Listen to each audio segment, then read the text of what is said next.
Bueno, y en el plano social tenemos uno de los puntos para mí más importantes de la primera presidencia de Irigoyen, que tiene que ver con un interés muy fuerte en generar políticas sociales para ayudar a la gente con menos recursos y sobre todo generar movilidad social, que eso es un concepto súper importante que entiendan porque aparece con el gobierno radical. La realidad es que si algo que no había en la década anterior era movilidad social, ¿sí?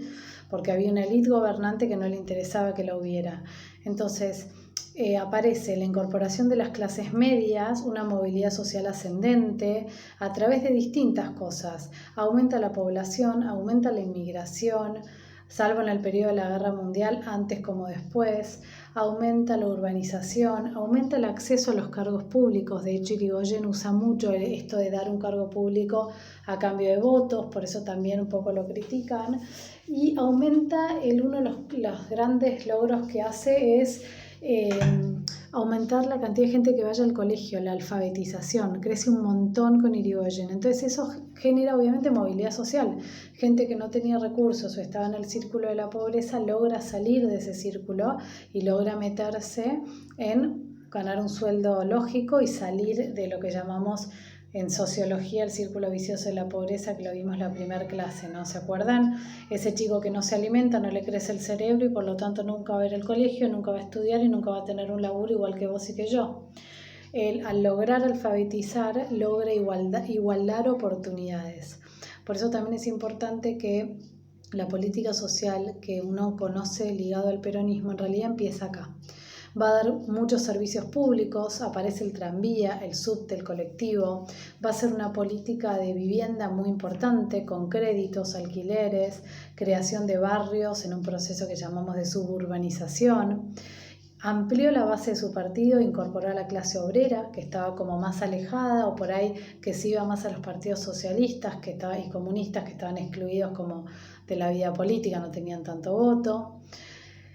Y al ampliar la participación ciudadana, vamos a ver en la parte de cultura que aparece en los medios gráficos, empieza a importar la opinión pública. Esa opinión pública que ahora por ahí logró que Alberto Fernández tuviera que retroceder, por ejemplo, con la liberación de presos, bueno, empieza acá.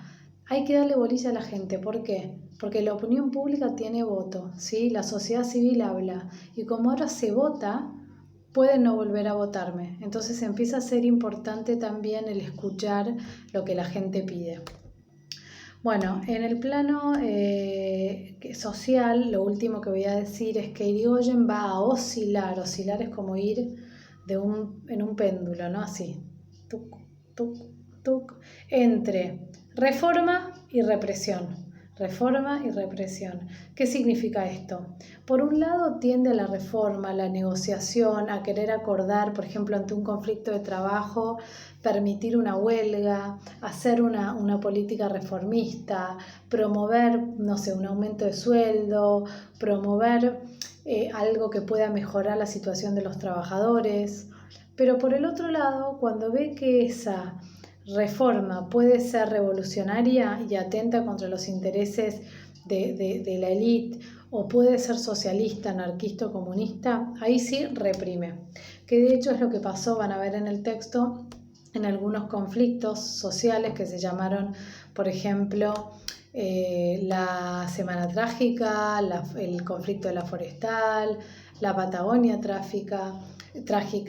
Fueron conflictos en donde lo que uno observa es que fueron reclamos distintos, ¿no? De trabajadores que trabajaban en el Chaco, de, por ejemplo, en la provincia de Santa Cruz, en un lugar donde se criaban ovejas, un enfrentamiento que hubo por una demanda de mejores salarios, donde de la huelga se pasó como a una represión muy fuerte.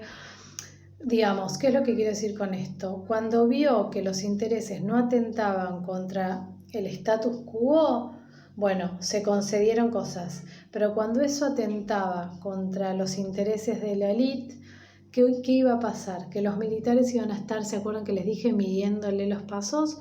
Entonces ahí es cuando Irigoyen opta por la represión y eso le cuesta carísimo.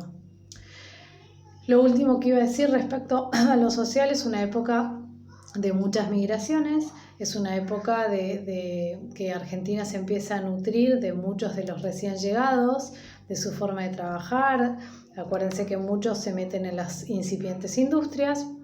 Y después les iba a leer un fragmento que se llama de un libro que en general leemos en sociología, no en modalidad virtual, porque estoy tratando de elegir los contenidos como más importantes. Pero hay un autor que se llama Roy Ora que habla de los Cenillosa, una familia de la élite argentina, y dice: la europeización de usos y costumbres del conjunto de élite latinoamericano fue un fenómeno característico del cambio de siglo. El eurocéntrico mundo del siglo XIX, acentuado en la llamada era del imperio, convirtió a esa transformación cultural en expresión ejemplar de refinamiento social, pero también de legitimación de sí mismas como grupo dirigentes. La Argentina de la aristocracia del centenario fue también la de la movilidad social y la expansión del consumo. ¿Qué te está diciendo? Que había una élite que seguía mirando a Europa, que estaba todavía en la cúspide del poder, que es la Argentina del centenario. Centenario es 1910 por los 100 años de la Revolución de Mayo, que estamos festejando ahora el lunes que viene. Hoy estamos en la Semana de Mayo. Y por otro lado, una Argentina que era la de la movilidad social.